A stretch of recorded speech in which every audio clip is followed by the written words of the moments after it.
Hello, hello. Good afternoon, my friends. This is Amanda Marino, the owner of Next Level Wellness and Behavioral Health and the host of Levels Without Limits. We are live on all platforms and going live on Instagram. Here we are, Instagram. So I have the show every week when I'm not traveling, and I like to interview really awesome people that I meet or that I virtually meet. But the really cool thing about Manny and I is we live probably maybe an hour and a half to 2 hours from one another. Okay, I'm based in Palm Beach. You're born and raised down south, correct? Like Fort Lauderdale, Miami. Yeah, born and I'm raised from in Fort Miami. Lauderdale. Yeah, Manny is based now in Melbourne, and where did we meet? Dubai. Dubai. So I had to when I saw what he did because neurodiversity has really become such a talked about topic, and there's much more need for education on it. And so when I saw you from afar at the conference, and then I saw Melbourne, Florida, I was like, okay, I have to talk to him. This is comical that we're meeting in Dubai, but we Yeah, probably crossed paths along the way. So with that, I want to introduce you to my guest. Manny, could you please introduce yourself and share a little bit about yourself to our viewers? absolutely. Well, hi, everybody. My name is Dr. Manny Rodriguez.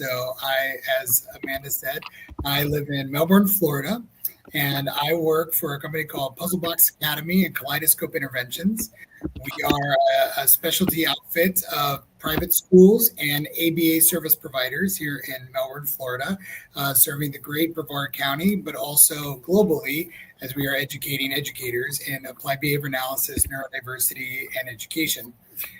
So my background, 20 plus years in the field of applied behavior analysis, which is the science of human behavior. I've had a great honor to work in the field, both in the clinical side of the house, but also in the organizational side of the house, where I've been a management consultant for a number of years, working with Fortune 500 companies all over the world. So outside of my work life, I'm a father of five. Oh, From the hi. ages of, yep, so from the ages of 17 all the way down to my twins that are 4 years old. Twin 4-year-olds. That's what you get last is the bonus, right? That's Like right. here, That's sounds right. like here, take a couple for your last run. That's it. That's it. But they're a That's blessing. awesome. I have, Yeah, I have two kids, and then I have four total with my household. But yeah, they're the best, but it's a that's lot. it. It's I a say it's the best thing I am in the world as a parent. I think that's my best job that I do the best, which is pretty cool. That's it.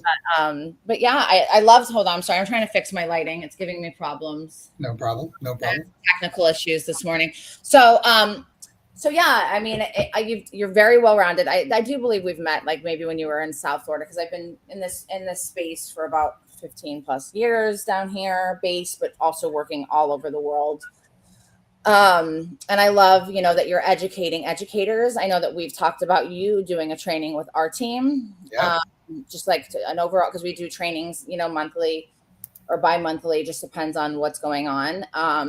But it's just, I think that there were, I mean, I work with I have my favorite client, I wish he was watching, is neurodivergent. He's one of the most brilliant people I've ever spoken to, and I learn so much every time I speak to him.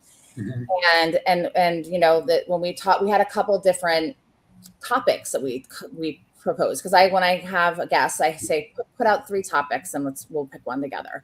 And so we decided on what is neurodiversity and why it matters for everyone. And I think that encompass. I know you had some subtopics that I was like, let's get into some of those too, because I think that they're important. But I wanted to start, with our topic. Yeah. Yeah. So we talked about, what is neurodiversity? What is that whole thing about?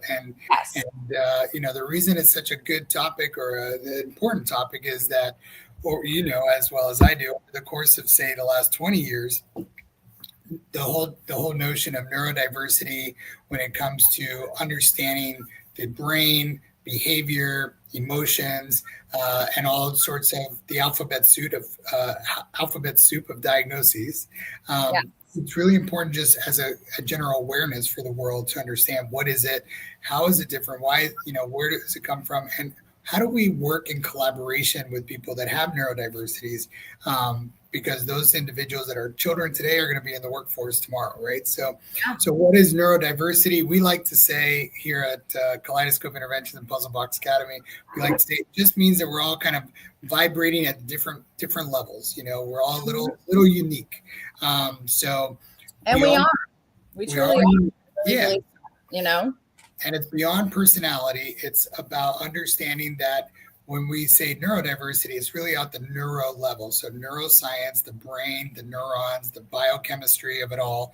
Yes. We all are operating at different frequencies, different ways. So whether it's somebody that has, to use some kind of more common labels, so attention deficit disorder, hyperactivity disorder, autism, but even on the mental health side, depression, anxiety, all of these are just ways to describe in very quick ways an abundance of neurodiversities. And so why it's so important is that for children, it helps to understand what kind of accommodations or specific needs do they have that we need to support them as educators, as clinical therapists, all the way to adults, understanding that if somebody has depression or anxiety, that comes from a host of learning and a host of growth and possible trauma.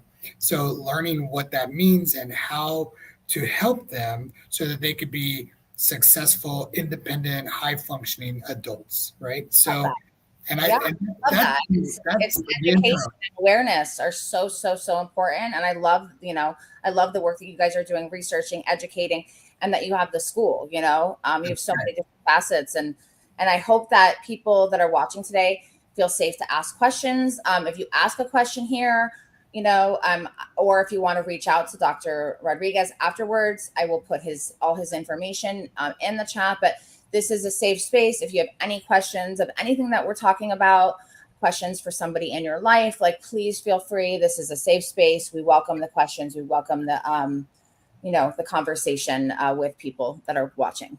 I love that because I also think that when it comes to awareness of what is neurodiversity and what it all entails, something I think I learned along the way is it's got to be judgment free, right? So if you are truly on this path to understanding that neurodiversity exists and that it's important to understand what it means and how to support people with neurodiversities, it means you have to be judgment free.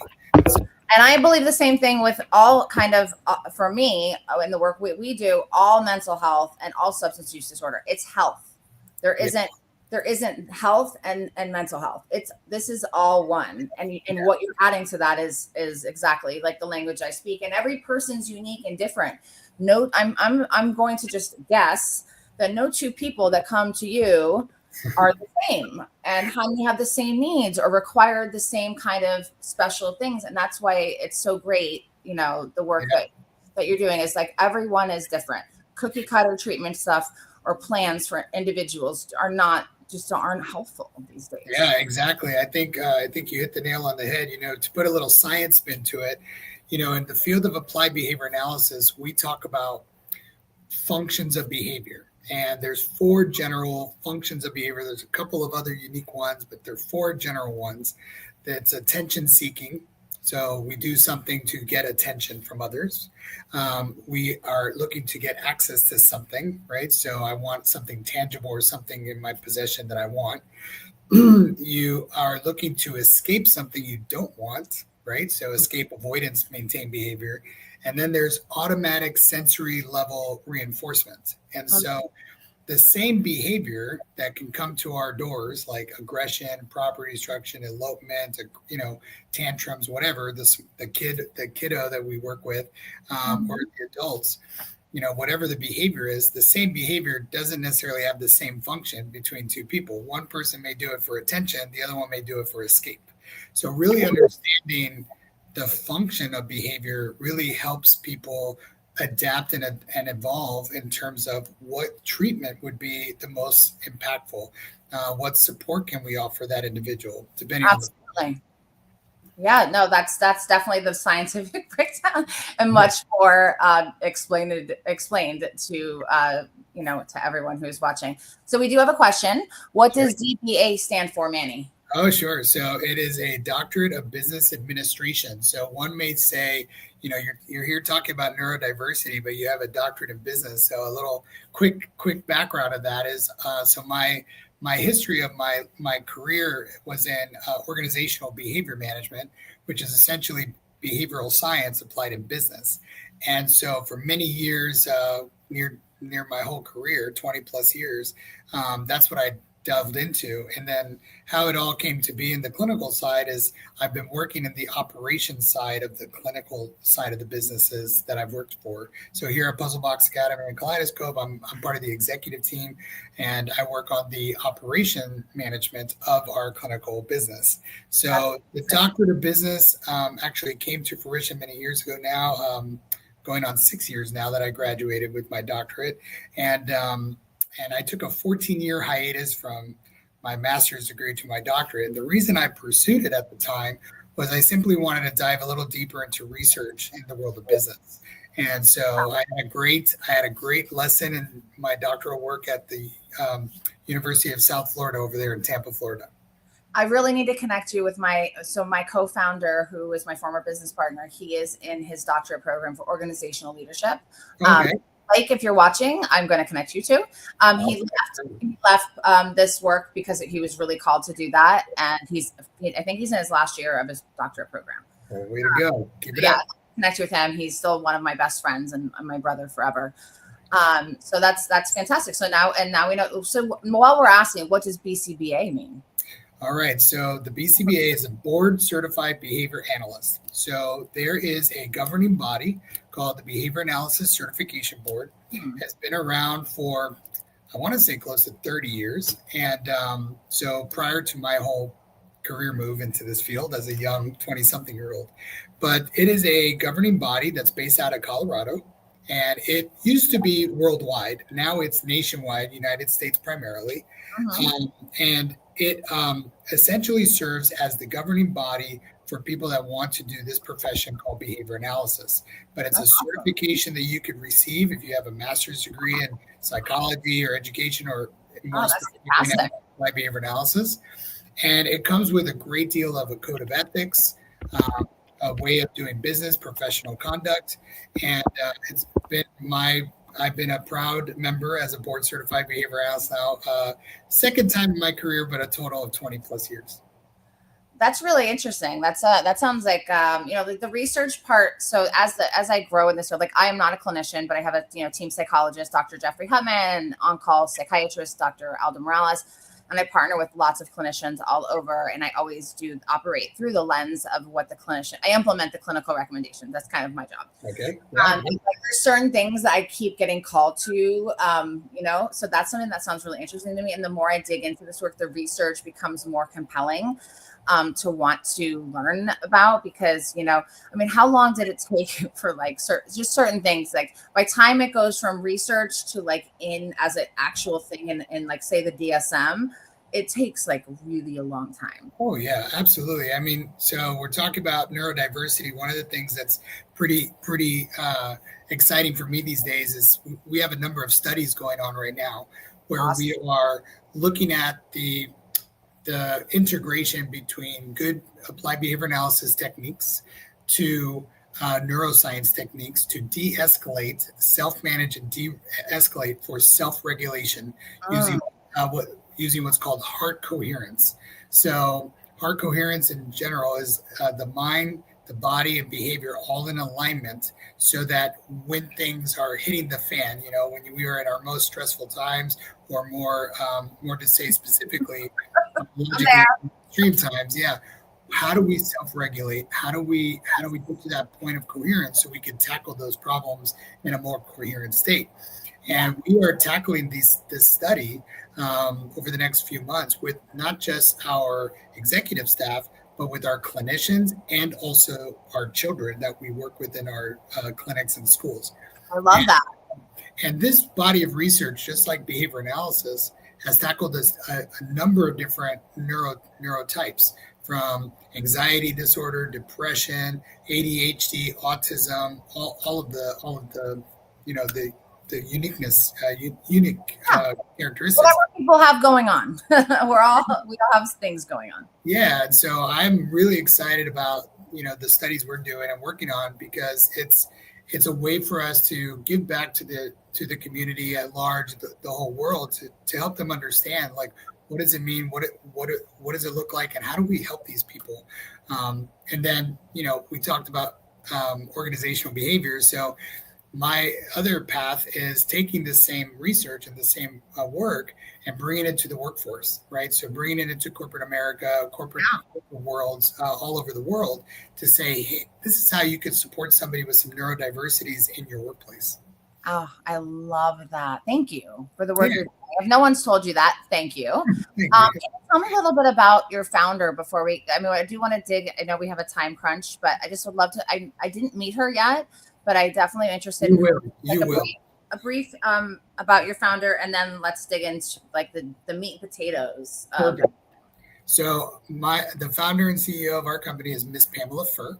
So Miss Pam, as we call her, 12 years doing this work, puts her heart, soul, blood, sweat, and tears into this work, just with the same goal that she started, is the same goal she has today, to help families all over. She has taken that as she was a mom on a mission. Her son was diagnosed with autism at the age of 3 or 4. He's now 21 years old. And there was a time where when he was a young lad, that he was told he couldn't talk, he wouldn't be able to be successful in school. Now he's got his AA degree in psychology. He works for the company. He manages our marketing and social media efforts. So he's also on our podcast. If you ever want to watch him, he's on our podcast. But yeah, Miss Pam is a mom on a mission, an entrepreneur, very successful, and currently her main premise in life right now is not just managing her various businesses, but she's also doing life coaching. She's doing heart coherence coaching, and she's doing that on a personal level, but also as an entrepreneur, has her own successful business as well. So that's Miss Pam. Not like me, but just a little different. I think we would really vibe. I think you would vibe very well. I also would love to connect her with my friend Candy. She is the head of an organization for autism, and she has twins that are on the spectrum. Oh, and they're now young adults, and she is like, just, I mean, I think that I really want it. So I have a few, remind me, I have connections to make after this. Okay, sounds good. What would you like? What is it? And why does it matter for everyone? And then there was some kind of specific topics that you had, like I said, aligned with it. And I'd love for you to touch on those too, because I know that those are important to you. Yeah, sure. So, I mean, one of the things that I hope, the audience here listens about is neurodiversity is every day, right? So we have people all around us that you may or may not even know it, but they're just vibrating at a different rate. They're looking at things differently than maybe you are. They're processing things a little differently. So again, when it comes to neurodiversity, judgment free first, right? So, and then awareness. So I like, when we work with organizations or we work with families, the assessment part of what we do is always the same. Tell us a little bit about how they process things, how they look at the world, and what makes them vibe. What's their reinforcement history? What do they love? What's their passion? Because, whether it's a kid that loves video games or art, or an adult that likes to work independently versus in teams, knowing those kind of nuances about what motivates them, what drives them, what really helps them, can really be the difference between acceptance, reinforcement, love, gratitude, versus isolation, exclusion, all the, negative things we don't want in this world. And so to me, that's the main importance of neurodiversity, is really understanding that people are all different. We're all different, no matter what age or race or gender or whatever. When it comes to understanding the brain and how it interacts with behavior, yes, that can open up the door to lots of possibilities. Yes. Do you see, are you able to see this? It says, great story. I love hearing this. In my case management days, I worked with many individuals with autism. It was great to see their successes. Yeah. Absolutely. And for people that are not familiar with, autism, I think autism has definitely grown over the years, probably close to the last 25, 30 years. We now have a much better awareness, a much better appreciation of what is autism, the fact that it is a spectrum disorder, right? There is, mild autism, severe autism, and things like that. And we work with all of the above. And one of the best benefits of working with this population, I think no different than anyone with any kind of neurodiversity, is watching their successes, Yeah. watching when that light bulb hits, or when they get a skill and they master a skill, something that they were working really hard on, and Yeah. they do it well, and they're doing great, right? So I think that's fundamentally why we do what we do, right? Is to help these individuals, no matter what the neurodiversity is. But definitely with autism, it's a special place. Yeah, that they can like live their best life and shine with whatever is going on. I'm going to ask probably a commonly asked question, but it's just something that I've not ever asked someone. What do you think the reason or reasons for the rise of the rate? Like it wasn't such a thing. Like I'm 44. Yeah. We didn't hear about this in my childhood as much as it is today. So what do you think are some of the elements that make it? Is there more awareness? Is there more education? Are more people talking about it? Less people hiding? Like, what do you? Or is there something that you believe? Great question, and all of the above, right? So, from the medical side of it, definitely more awareness from a medical standpoint, and also early on detection has been a big factor of it. So whether it's neuro testing, whether it's psychological testing, or emotional behavioral testing, there's definitely been an influx of understanding and awareness in the medical side of the house. So pediatricians to neuropsychologists, neurosurgeons, they know what to look for at a biological side, but also on an emotional behavioral side. Absolutely. So that's definitely one. And then on the education industry, so the academics of the road, right, from elementary school all the way to academia and university side, again, more awareness of what they're looking at and what they're looking for. And I really think that that's pretty critical, because the more that people are aware, the more that they can look for ways to support these individuals. I think we probably saw the same thing 50 to 60 years ago when it came to depression. It wasn't a novel thing, but it definitely grew in terms of like whenever there was a financial collapse or whenever the job market tanked or something like that, we saw more and more instances of or counts of depression. And so knowing what that looks like and how to treat it is a, awareness does a big number. And the last bit, I think, is besides early detection is what's called early intervention. So in the field of behavior analysis, occupational therapy, speech therapy, what we have seen over the last 20 plus years is an increase in the number of those kind of providers providing services with younger children, right? So they call it early intervention for a reason. So 2-year-old, the 3-year-old, some people think it's kind of strange that a 2-year-old, 3-year-old might get diagnosed with autism or ADHD. Can they truly be diagnosed that young? Just a question, because I know there's a lot of things they say you can have like tendencies or things like that, but you can't truly diagnose certain things till a certain age. So no, definitely there is behavioral, emotional traits, but also biological and neurological traits that they can detect early on. And I've seen it as young as 2 years old, 2.5 years old being diagnosed. Okay. And so, but with that, you kind of take it for what it is, because you start at that age. If they get diagnosed at that age, there's probably a good reason for it. But then you want that diagnosis to be reevaluated every 3 or so years. 3 years, you said? Every about 3 to 6 years. Okay. We'll see more evaluations. So I hear a lot of chatter, okay? Things in our food, vaccines, like, are any of those things true? Yeah. So, all right. So if we were to take I'm throwing it out there. That's good. That's a good question. So we talk about this in our podcast a lot. So when it comes to vaccines, right? So I am not pro or against, right? I'm pretty neutral. All my children have been vaccinated primarily because it's kind of dictated by schools and things like that, but by our society. But needless to say, the data doesn't lie.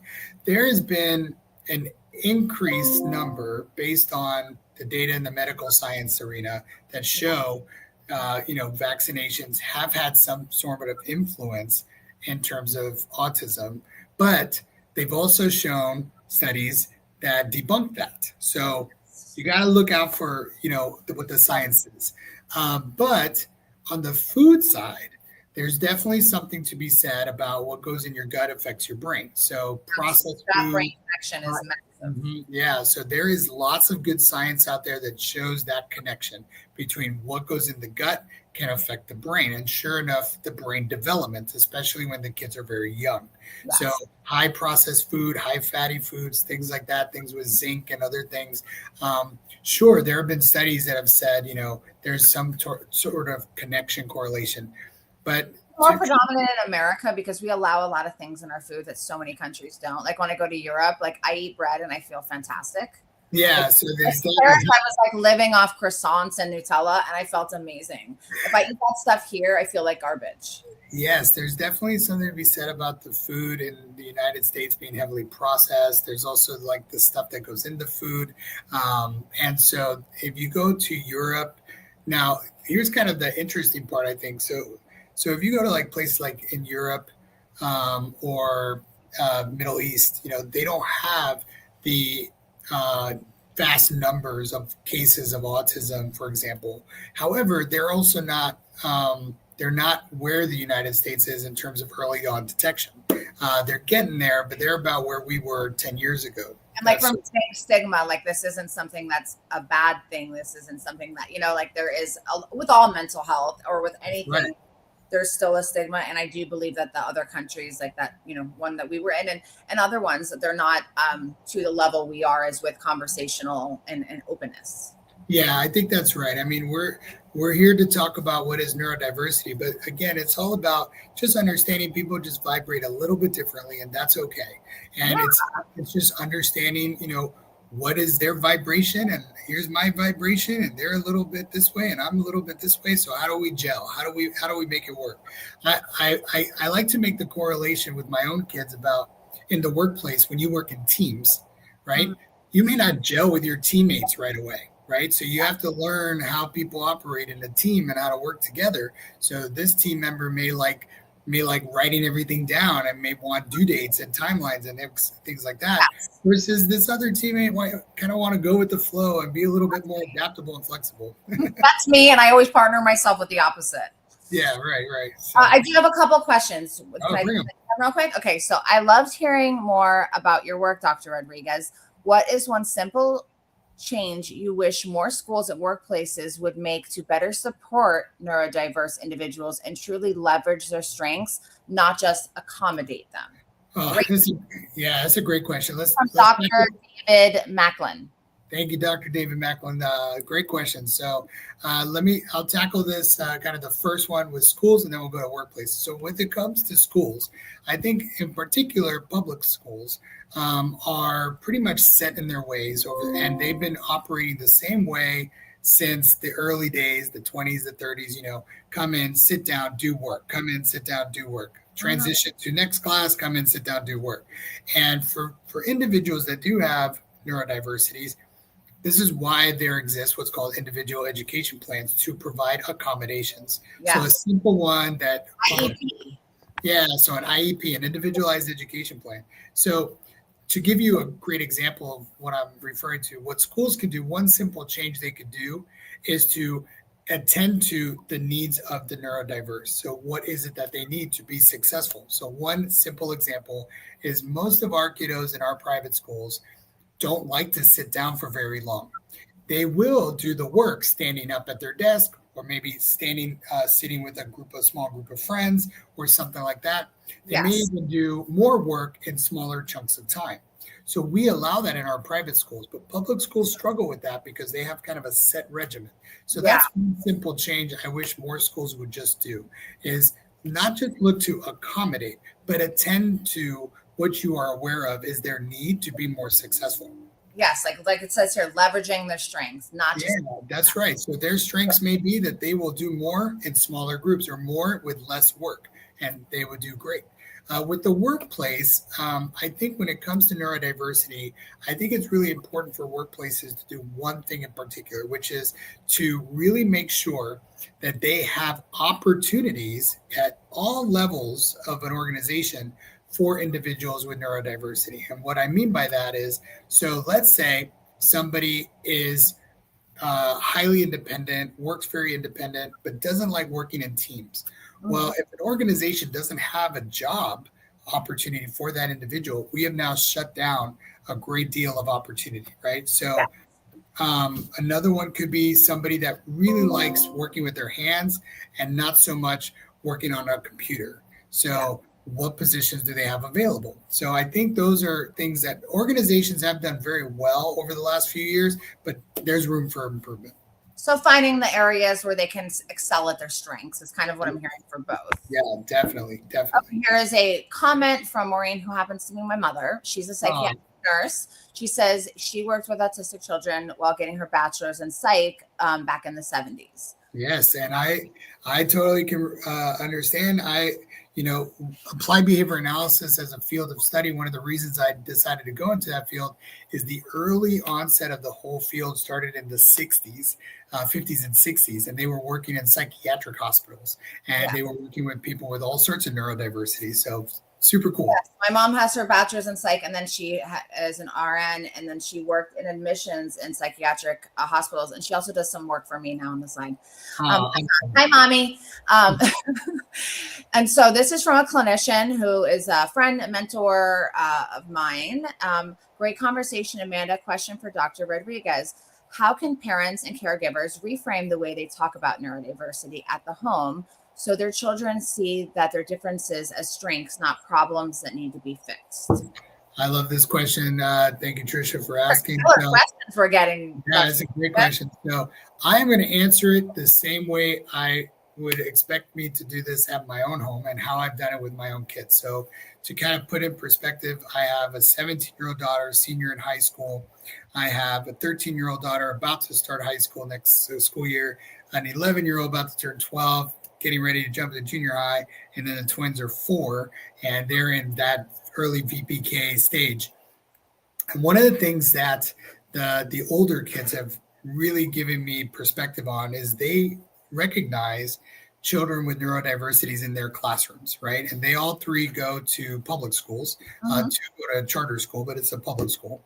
And one of the things that they've shared with me along the way as they were growing up was the kids that are just a little bit different, not in any bad way, just a little bit different. So I would ask them the questions and I would engage them in a conversation about, tell me how Johnny or Sally are a little bit different. What does that look like? And have the kids explain it and then say, okay, but that's okay, right? They're just vibrating in a little bit a different way. What about you? Do you operate in any different ways than your friends? And I always turn the conversation around because my kids, they have their own little intricacies of things. And so they love to talk to me about their strengths as opposed to, Johnny needs to just stop talking so loudly. He just kind of interrupts the class and he talks loudly. That's not something to fix. That's something to understand. And so these are the kind of conversations I've had with my children. And that's how I would tell parents and caregivers to do it. Just reframe it in terms of not a problem to fix, as Tricia said, but talk to me about what do you see and what makes them a little different, and then talk about it as that's okay. Yeah, absolutely. Love that. And so Tricia does have a book that just came out recently. I was at her very first book launching event called Rescued. It's a book on trauma. So just I'm gonna take a look. Yeah, she's someone who continues to push herself, and we kind of like motivate each other, which is a great thing. Cool. So what were the other 2 possible topics? Just I want to give you a moment. Do you have a hard stop? Because I know you have to go. Unfortunately, and I'm sorry to say to the audience, I do have a bit of a hard stop. We could do maybe one more. However you would like to wrap this up, I'm going to leave it in your hands and just be mindful of your time. Sure. I don't remember. Yeah. We can always do a part 2. I do that often with people. We can do a part 2 and maybe have your founder join. That'd be great. So, however you want to wrap this up, tell us a little bit about the schools, how people can reach you, and whatever you want to to do. Yeah, so let's definitely do a part 2. I would love to do that with Miss Pam. I think she would love it. Let me do a little bit of a wrap up too. So I represent Puzzle Box Academy and Kaleidoscope Interventions. We also have a couple of other unique companies as well. I'll share in a second, but Puzzle Box Academy, we're here in Melbourne, Florida, and Brevard County. If you are ever interested in taking a tour, we're open to the public. We love sharing what we do and how we do it. Kaleidoscope Interventions is an ABA service provider for a lot of the kids in Puzzle Box Academy, but also open to the public as well. Is that one called Kaleidoscope? Kaleidoscope Interventions, yeah. Okay. If you want to go back in after and put some of your links, this stays active, even though we're not going to go off live. I could do that. Okay. So what I like people to understand is even if you're not in our local area, we are dedicated to public awareness and community awareness. So we have a podcast called the Purple Couch Podcast. So I'll put that link up there as well. That's on YouTube and social media, the whole bit. And we love, we have, I don't know, probably 100 episodes or something like that. We've been doing it now for about a year or two.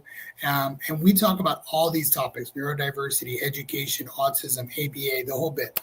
Love it. One of the main things we focus on, because we're a group of parents as well. So we all have children. Most of us have children, and we work with children all the way from 3 years old all the way to 23.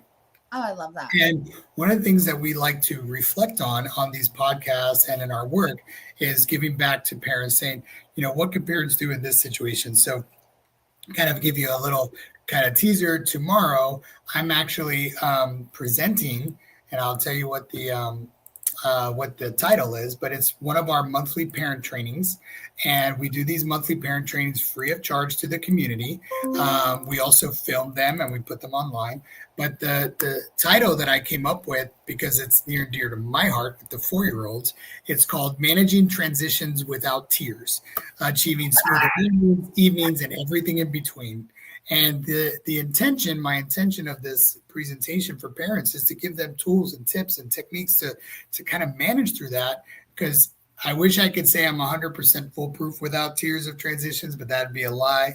But we do our best, right? So the whole intention is, what are some cool techniques? What are some key tips and tricks and that you can use for any child, whether it's a 3-year-old or an adult, right? Yeah. We all have to be right. So that would be pretty much my wrap up. Is we're here, we're open to the community, we're always accessible. We love to talk about what we do and how we do it, and we love to learn from others as well. So people can reach out to me at any time, whether it's through LinkedIn or social media or whatever. And I would love to interact with people that are interested in what we do. Absolutely. So I would just ask that after your end of your day or your meetings back to back, that you just pop back on LinkedIn and just add some ways that people can reach out to you besides here. Like it'll be live. So thank you, Manny, Dr. Rodriguez, Puzzle Box Academy, the Purple Couch Podcast, Kaleidoscope. Thank you so much for taking time and energy for joining us here today on Levels Without Limits. We believe there are no limits to anything, and that anything is possible. Healing is possible for anyone. And I love having brilliant people like yourself on and get to educate people and put out quality content. So thank you so much for coming all the way from Dubai back to Melbourne, Florida, and me in Palm Beach, Florida. And here we are. Thank you, Amanda. Thank you so much. You can find me at Next Level Wellness, Behavioral Health, Amanda Marina Official on all platforms. Thank you so much. Have a beautiful day. Bye, everyone.